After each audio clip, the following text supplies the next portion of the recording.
हाय दोस्तों, नमस्कार। कैसे हैं आप सब। तो आज आपके लिए जो फूल लेकर आई हूँ दोस्तों, वो है ज़्यादा धूप नहीं चाहिए उन फूलों को। और अगर हम लोगों के यहाँ ज़्यादा धूप नहीं आती या 1-2 घंटे की धूप भी आती है तो आप इन फ्लावर्स को लगाइए और अपने गार्डन को कलरफुल बनाइए। तो दोस्तों मैं स्टार्ट कर रही हूँ पॉन्सुर्तिया से। तो आप देख ही रहे होंगे कितने खूबसूरत इसके कलर्स हैं और आपको मैं पिछले 2 महीने से ये फ्लावर्स मेरे साथ हैं, तो हमेशा आपको अपनी वीडियोस में इनको दिखाती रहती हूँ। देखिए अभी भी कितने खूबसूरत हैं। तो दोस्तों ये मेरा एक पोर्च है और पोर्च के नीचे जो स्टैंड है यहाँ पर ये रखे हुए हैं। तो इनमें ना तो ज़्यादा मतलब बारिश का पानी पड़ता है, ना ही ओस पड़ती है, इसीलिए ये बिल्कुल सुरक्षित है। और यहाँ पर ब्राइट लाइट आती रहती है। धूप यहाँ पर बिल्कुल ना के बराबर ही है। तो मेरे जो ये फ्लावर्स हैं ये देखिए कितने टिकाऊ हैं। और ये बिल्कुल नया प्लांट जो आपको दिखा रही हूँ ये है साइक्लामेन। और साइक्लामेन के दोस्तों लीव्स ही बहुत खूबसूरत होती हैं। मतलब इसकी आप जैसे पत्तियां देख रहे हैं बिल्कुल हार्ट की शेप की हैं, देखिए, और बहुत ही प्यारी लगती हैं ये। और जो ये फूल है ये भी बहुत टिकाऊ है। तो ये मतलब फूल जो है 1-1 महीने 1.5-1.5 महीने चल जाते हैं। और अगर आप इसको जैसे शेड में रख रहे हैं या हाउस प्लांट रख रहे हैं, अंदर इंडोर के लिए रख रहे हैं, तब भी इसमें फ्लावर्स खिल जाएंगे। और ये है अफ्रीकन वॉयलेट जो बिल्कुल साइड में आप देख रहे हैं, इसमें अभी फ्लावरिंग नहीं हुई है। तो दोस्तों इसको जो है बहुत ज़्यादा गर्मी में ये जो प्लांट्स हैं ये मरने लग जाते हैं, तो इसलिए इनको ठंडा ठंडा मौसम पसंद है। और इसकी जो लीव्स हैं वो भी बहुत टिकाऊ हैं, बहुत ही प्यारी हैं, जैसे कोई रैक्स बिगोनिया की लीव्स होती हैं वैसी ही हैं।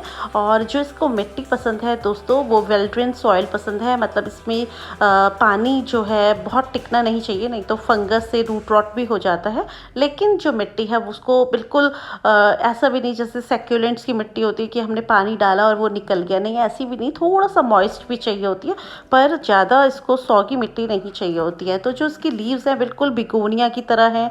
और आप देख रहे होंगे पीछे से आगे से बिल्कुल कलर्स इसके कितने खूबसूरत हैं कि अगर इसमें फ्लावर्स नहीं भी हैं तब भी ये बहुत सुंदर चलता है।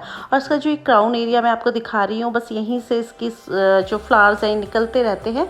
तो ये अभी हमारे साथ मार्च अप्रैल तक चलेंगे। और उसके बाद जैसे जैसे गर्मी और टेम्परेचर बढ़ेगा तो ये जो इसकी लीव्स हैं, इसके जो फ्लावर्स हैं वो येलो हो जाएंगे और फिर ये हमारे साथ थोड़े दिन के लिए डॉर्मेंट हो जाता है। उसके बाद ये अक्टूबर में फिर दोबारा से रीग्रो होता है। इसके जो बल्ब्स होते हैं उसमें से पत्तियां आ जाती हैं और फिर बहुत सुंदर फिर फ्लावर्स खिलना शुरू हो जाते हैं ऑटम से।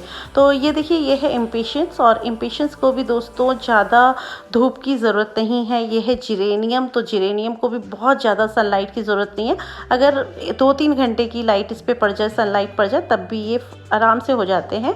और ये दोस्तों आईवी जिरेनियम है जो बेल की तरह लटका हुआ होता है। ये हैंगिंग बास्केट्स में बहुत खूबसूरत लगता है, लेकिन मैंने इनको पॉट्स में लगाया है। ये इम्पेशंस हैं। इसके फ्लावर्स मैं आपको दिखा रही हूँ। कलर्स देखिए कितने प्यारे हैं इसके, और इसके मल्टी कलर्स होते हैं बहुत खूबसूरत। जो इम्पेशंस है ये भी चलता रहता है। और ज़्यादातर दोस्तों ये शेड लविंग प्लांट होता है। जैसे मार्च की धूप आएगी तब ये थोड़ा मुरझाने से लग जाता है। तो आप अगर आपके घर में कहीं शेड है, पेड़ों के नीचे कहीं छाया है, वहाँ आप इनको रखिए तो ये बहुत सुंदर चलते हैं। लिलियम्स देखिए इनमें भी सब में कलियाँ आ चुकी हैं। तो मैं आपको पहले ये इम्पेशंस की मैं 50 सैपलिंग्स लाई हूँ दोस्तों, पहले यही दिखा देती हूँ। ये देखिए बिल्कुल छोटी सी सैपलिंग है और उसमें फ्लावरिंग भी शुरू हो चुकी है। तो ये इस तरह से छोटे छोटे जो बास्केट होती है, छोटी सी सैपलिंग्स उसमें आती है। और ये हाइब्रिड है, तो अगर आप इनको ग्रो करना चाहें तो अभी भी ला सकते हैं अगर आपको मिल जाए। और ये कुछ बिगोनिया की 10 सैपलिंग्स हैं, क्योंकि ये वाइट कलर का है, जैसे कि इसकी लीव्स बता रही हैं बिल्कुल हरी हैं, तो ये सफ़ेद रंग का इसमें मुझे लगता है फूल खिलेगा। और जो मैरून सी और रेड सी लीव्स होती हैं जिनकी, उनमें रेड कलर का फ्लावर आता है। तो मैं आपको टोकरी बिल्कुल निकाल के दिखाती हूँ। देखिए इस तरह से है और इसकी रूट्स भी कितनी अच्छी बन गई हैं। तो दोस्तों जब आप इसको किसी गमले में लगाएं तो इसकी जो टोकरी है इसको नीचे से हल्का सा पुश करेंगे तो ये जो प्लांट है ये बाहर आ जाएगा, और तब आप इसको लगाइए। नहीं तो क्या होता है ना कि अगर हम टोकरी सहित लगा देंगे तो इसका जो पौधा है ज़्यादा बड़ा नहीं हो पाएगा या उसकी फुल ग्रोथ नहीं हो पाएगी। तो वो उसमें से थोड़ा सा परेशानी होती है पौधे को रूट्स में। ये देखिए इस तरह से सारी ये जितनी भी सैपलिंग्स हैं मैं इनको ग्रो करूँगी आज।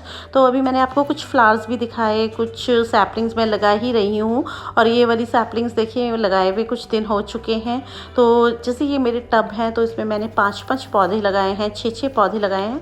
तो कहने का मतलब है जब ये खिलेंगे या जब ये थोड़ा बड़े होंगे तो पूरा ही ये जो टब है फूलों से भर जाएगा और बहुत प्यारा लगता है दोस्तों। उस टाइम पे बहुत सारे मल्टी कलर्स होते हैं। एक ये इम्पेशंस की वैरायटी एक ये भी है जो पौधे की तरह होती है, लेकिन बहुत सारा ठंड और पाले पड़ने से जो प्लांट्स हैं कुछ फंगस से ख़राब भी हो जाते हैं। तो ये जो ये वाला आप मेरा टब देख रहे हैं इसमें मैंने रेनुकुलस की सैपलिंग्स लगाई हैं, लेकिन जो मैं आपको बहुत पास से दिखा रही हूँ ये लिलियम्स के मेरे पिछले साल के इसमें मैंने बल्ब्स को ग्रो करा था जो कि अब स्प्राउटिंग हो रही है।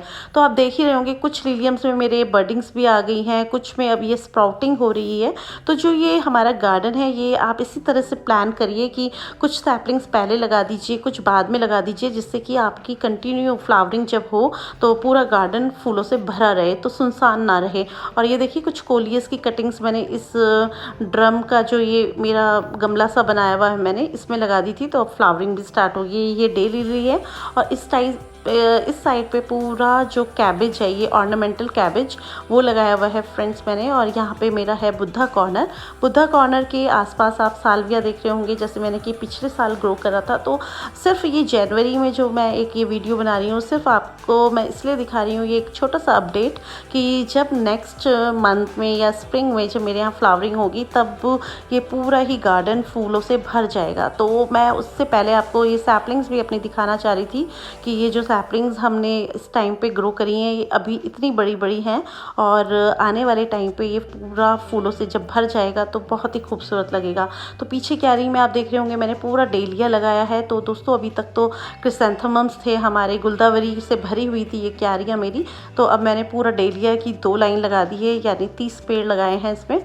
तो देखेंगे कि इस बार कैसा डेलिया हमारे साथ खिलता है। और ये है डॉग फ्लावर और ये भी दोस्तों बहुत खूबसूरत लगते हैं ये फूल खिले हुए।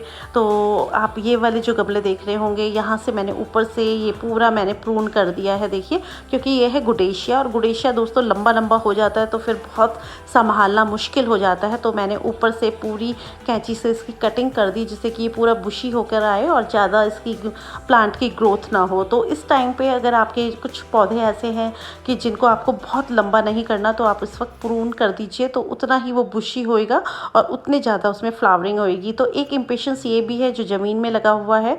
तो दोस्तों इस तरह से इम्पेशंस की भी बहुत सारी वेराइटीज़ होती हैं, बहुत लंबा लंबा भी चला जाता है, वाइल्डली बहुत ज़्यादा बढ़ता है अगर आप उसको संभाल नहीं पाते। और थोड़ा सा दूर से आपको दिखा देती हूँ, इस तरफ आपको लेकर आती हूँ। यहाँ पर मेरे ज़्यादा धूप नहीं आती और सारे ही शेड लविंग प्लांट्स हैं। तो ये भी एक पिछले साल का इम्पेशंस है, देखिए ऑरेंज कलर के फ्लावर्स खिल रहे हैं और यहाँ से मैंने इसकी कटिंग्स भी कट करके लगाई हैं नए नए गमलों में। और एक ये आपको जो बास्केट दिखा रही हूँ उसमें फुशिया था और दोस्तों एक फुशिया ये है, देखिए फ्लावर खिल चुका है इस फुशिया में। तो ये तो एक कॉमन सा कलर है जो आमतौर पर हमको मिलता है, लेकिन पिछले साल जो मैंने फुशिया लगाए थे उसके बहुत सारे प्यारे प्यारे कलर्स मुझे मिले हैं। तो अभी भी मैंने कुछ प्लांट्स लगाए हैं, देखेंगे उनका कलर्स क्या निकलते हैं, क्योंकि ये बिल्कुल ही एक सरप्राइज़ होता है जब हम छोटी सैपलिंग्स लगाते हैं कि क्या कलर्स आएंगे उसके, तो बिल्कुल आइडिया नहीं हो पाता। और ये जो छोटे छोटे आप गमले मेरे आगे देख रहे हैं इनमें कुछ में इम्पेशंस लगा है, कुछ पीछे जो क्यारियाँ हैं उनमें मैंने सिनेरेरिया लगाया है। और एक ये जो बास्केट है देखिए ये फुशिया की बास्केट है और यहाँ से मैंने इसको कट कर कर इसकी कटिंग्स ग्रो करी हैं। तो उसका भी एक अपडेट आपको देती हूँ कि अगर आपके पास इस तरह के फुशिया के प्लांट्स हैं ऊपर से आप कट कर दीजिए, बहुत लंबा ना जाएं जिससे। और ये देखिए इस वाले गमले में मैंने 4-5 कटिंग्स काट के लगाई हैं, तो अब इनमें भी रूट्स बन जाएंगी और उसका फिर मैं आपको अपडेट दूंगी। और एक छोटा सा गमला ये देखिए, मैं मसूरी गई थी, ये मैं फुशिया की वहाँ से लेकर आई थी, वहाँ के एक होटल से। तो दिखा देती हूँ कि आपको कि इसमें रूट्स बनी है या नहीं। देखिए इसमें भी रूट्स बन गई हैं छोटी छोटी, अगर आपको दिख पा रही होंगी तो इस तरह से। ये देखिए वाइट नीचे और ये इस तरह रूट्स बन गई हैं। तो बस इनको आप रिपोर्ट कर दीजिए, किसी थोड़ा बड़े गमले में लगा दीजिए जिससे कि ये आपका प्लांट अच्छे से तैयार हो जाएगा। प्लांट लगाने के बाद दोस्तों थोड़ा सा उसको फर्टिलाइज़र आप ज़रूर दीजिए जब आपको लगे कि आपका पौधा सेट हो गया है। एक और दिखाते हैं खींचकर आपको कि धीरे से, क्योंकि दोस्तों डर लगता है कि कहीं रूट्स टूट ना जाएं। ये देखिए इसमें कितनी अच्छी तरह से रूट्स बन गई हैं। तो बस कटिंग कर कर आपको बिल्कुल सनलाइट में नहीं रखना है, उनको छाया में रखना है और ज़्यादा पानी नहीं देना, क्योंकि ज़्यादा पानी देने से दोस्तों वैसे ही मॉइस्चर है हवा में, तो ज़्यादा पानी देने से कई बार क्या होता है कि हमारी जो कटिंग्स हैं वो रॉट हो जाती हैं और फिर हो नहीं पाती। बस इनको सनलाइट आपको ज़्यादा नहीं दिखानी है और थोड़े ही दिन की बात है, 10-15 दिनों में इनमें रूट्स बन जाती हैं बहुत अच्छे से। तो इनको छाया में रख दीजिए और जो मिट्टी है वो उसमें ऑलरेडी नमी बहुत ज़्यादा होती है। अब तो बारिश भी आई है 3-4 दिन से, तो आपको इसमें पानी बिल्कुल नहीं देना है। और ये देखिए बस हल्की सी आपकी जो मिट्टी हो गीली हो, तो बस उसी में ही आपको इसको देना है और जब तक मिट्टी सूखे नहीं तब तक आपको इसमें पानी नहीं देना है। तो इस तरह से ये कटिंग्स जो हैं सारी ग्रो हो जाती हैं दोस्तों। और ये है पोल्का डॉट्स, देख रहे होंगे जो ये मेरा ऑस्ट्रिच प्लांटर है इसमें रखे हुए हैं। तो अगर आप चाहें तो नेक्स्ट मंथ स्प्रिंग में आप इसकी भी कटिंग्स तैयार कर सकते हैं, जैसे कोलियस की हम कटिंग्स लगाते हैं। तो उस तरह से बहुत सारी कटिंग्स हमारे गार्डन में हम लोग तैयार कर सकते हैं, मल्टीप्लाई कर सकते हैं। आप देखिए जैसे ये फूशिया का प्लांट है, इसमें तो कलियां आ चुकी हैं तो हम कुछ नहीं कर सकते। तो ये बाकी आप जो मैं आपको दिखा रही हूँ फूशिया के प्लांट्स, ये मैंने ऊपर से कट करके लगा दिए हैं। तो ये प्लांट्स मेरे बुशी भी हो जाएंगे और साथ में जो दूसरी कटिंग है वो तैयार हो जाएगी। यहीं से मैंने इसको कट किया है और नीचे लगा दिया है। तो इस तरह से ये एक एक बड़ा गमला है तो 2-2 प्लांट्स मेरे तैयार हो जाएंगे। जब तक बड़ा वाला पौधा फ्लावरिंग के लिए तैयार होगा तब तक छोटा पौधे में रूट्स आ जाएंगी और वो भी फिर फ्लावरिंग के लिए तैयार हो जाएगा। तो ये देखिए इसमें कितने सारे फूल अभी भी खिल चुके हैं दोस्तों। और ये कलर देखिए कितना खूबसूरत है, पर्पल विद रेड कलर का है। जो इसकी पेटल्स हैं वो पिंक कलर की हैं और बीच में ये बिल्कुल डार्क पर्पल कलर का है, बड़ा खूबसूरत है। और ये मैम्बुलेंस लगाए हुए हैं, ये देखिए। और मैम्बुलेंस में दोस्तों मैंने ऊपर से पिंचिंग कर दी है जिससे कि जो पौधा है मेरा पूरा बुशी हो जाए, फैल जाए। अब ये देखिए ये ट्यूलिप प्लांटर है एक मेरा बहुत ही खूबसूरत, और इसमें मैंने रेड कलर और येलो कलर के प्लांट्स लगाए हैं। देखिए आपको एक सरप्राइज़ दिखाती हूँ, एक कटिंग मैंने इसमें ग्रो कर दी थी और इसमें भी देखिए रूट्स बन गई हैं। ये देखिए यहाँ से तो रूट्स बहुत सुंदर, ये छोटी छोटी अगर आपको दिख पा रही होंगी कैमरे में, तो ये वाइट कलर की रूट्स हैं। ये बस इस तरह से मैंने कट कर दिया था। तो ऊपर से फ्लावर भी खिल रहा है और नीचे से रूट्स भी बन रही हैं, मतलब डबल काम हो गया। एक और दिखाती हूँ, देखिए साइड में, बिल्कुल साइड में है। और दोस्तों मैंने एक हाथ से अपना कैमरा पकड़ा है और एक हाथ से वीडियो बनाकर एक हाथ से मैं प्लांट पकड़ रही हूँ। तो थोड़ा सा अगर आपको नहीं दिख भी पा रहा होगा तो प्लीज़ सॉरी, लेकिन मैं कोशिश कर रही हूँ कि पूरा आपको दिखाऊँ और इसकी रूट्स भी दिखाऊँ। तो इस तरह से ये जो प्लांट है, ये मैम्बुलेंस, बहुत खूबसूरत फूल होते हैं जैसे कि पिटूनिया होता है उसी तरह से है ये भी। और ये ग्राउंड कवर करने के काम आता है, हैंगिंग बास्केट्स में बहुत खूबसूरत लगता है और गमलों में बहुत अच्छा लगता है। अब देखिए ये जैसे टहनी ऊपर जा रही है तो ये बहुत बड़ा हो जाएगा गमला, मतलब पौधा। तो मैं इसको यहीं से कट कर कर इसको लगा दूंगी तो इसमें भी रूट्स आ जाएंगी।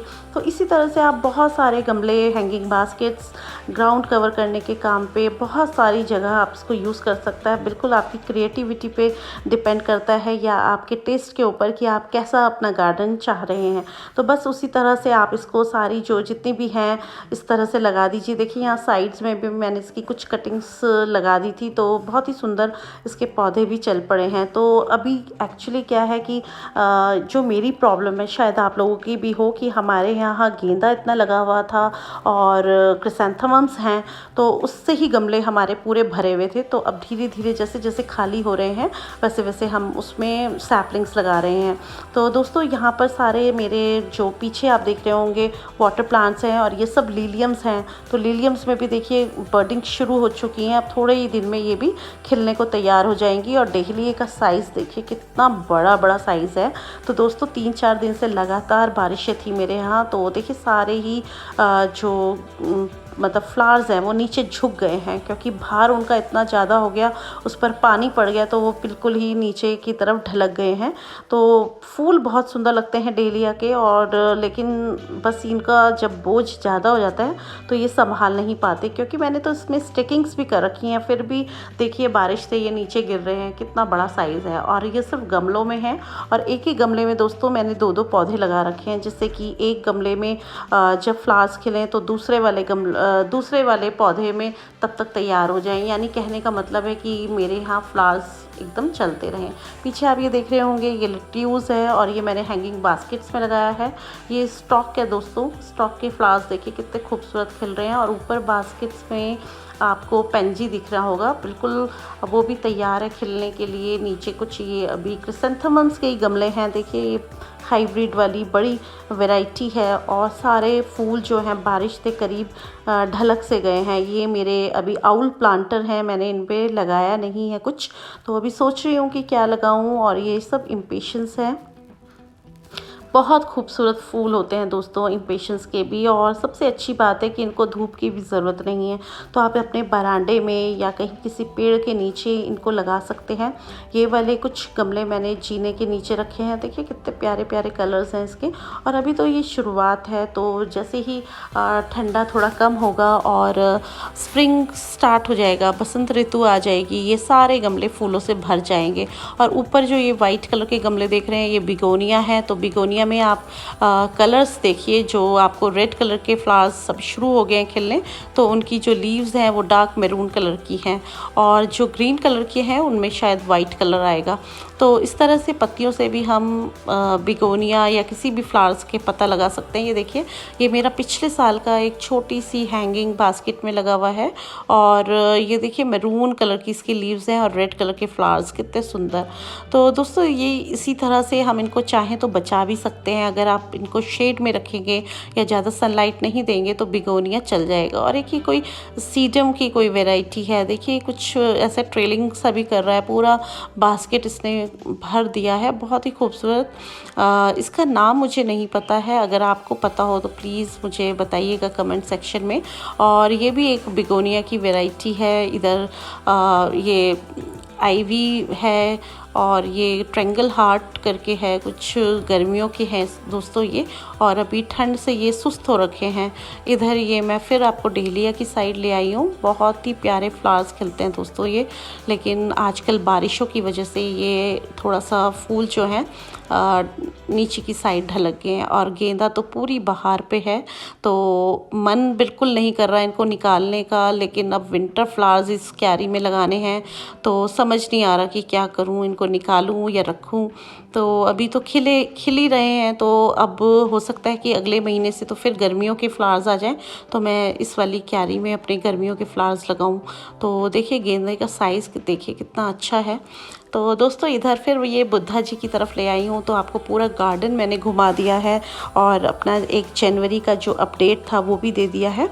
तो यहाँ पे है साइप्रस जिसे बोलते हैं, और ये कार्नेशंस की कुछ वैरायटी है, हाइब्रिड छोटे छोटे, और बहुत खूबसूरत फूल होते हैं। इनको भी बहुत ज़्यादा तेज़ सनलाइट की ज़रूरत नहीं है। तो इस तरह से ये मेरा पूरा गार्डन है, और इधर की साइड कुछ पाम्स रखे हैं, और ये फ्रंट मेरा जो बरांडा है इधर ये पिटूनिया है, स्टार पिटूनिया। तो ये तो मैंने आपसे पहले भी शेयर किया है, और थोड़ा थोड़ा चेंज दोस्तों करते रहते हैं हम। ये कलांचू है, और दोस्तों ये कलांचू जो है ये पिछले साल के मदर प्लांट्स हैं मेरे, और इन्हीं से मैंने कुछ जो ये मदर प्लांट्स हैं इनसे मैंने 11 अक्टूबर को कटिंग्स ग्रो करी थी अपने छोटे छोटे गमलों में, ये वाले। और अब इनमें भी देखिए कितनी अच्छी ग्रोथ हो चुकी है, तो अब ये पूरे फूलों से भर जाएंगे गमले। तो कैसा लगा आपको वीडियो आज का? और आज तो ज़्यादातर मैंने शेड लविंग प्लांट्स के बारे में ही बताया है, और आपको थोड़ा सा कटिंग्स बताई हैं, फूशिया की कटिंग्स, मैमोलेंस की कटिंग्स। तो इस तरह से आप भी चाहें तो अपनी जो आपने सैपलिंग्स लगाई है उन्हीं से आप मल्टीप्लाई कर सकते हैं, अपने गार्डन को पूरा हरा भरा और खूबसूरत बना सकते हैं। तो दोस्तों फिर मिलती हूँ आपसे किसी नए वीडियो में किसी नए टॉपिक के साथ। और ये सब मैमोलेंस हैं जितने आप छोटे छोटे गमले देख रहे हैं मेरे, तो जो मुझे भी इंतज़ार है बसंत का, और अगला महीना आएगा तो थोड़ा सा गर्म होगा तो फूल भी बहुत खूबसूरत खिलेंगे और पूरा गार्डन फूलों से भर जाएगा। तो ये एक जनवरी का अपडेट था, क्योंकि 2-3 दिन से लगातार बारिश के कारण मेरा गार्डन में बहुत ही ज़्यादा पानी हो गया था और फूल भी जो है पानी से के बोझ से ढलक गए थे। तो आशा करती हूँ आपको वीडियो अच्छा लगा होगा। अगर अच्छा लगे तो प्लीज़ एक लाइक कीजिए और मेरे चैनल को सब्सक्राइब कीजिए। ओके माय फ्रेंड्स, फिर मिलते हैं। Happy gardening, bye.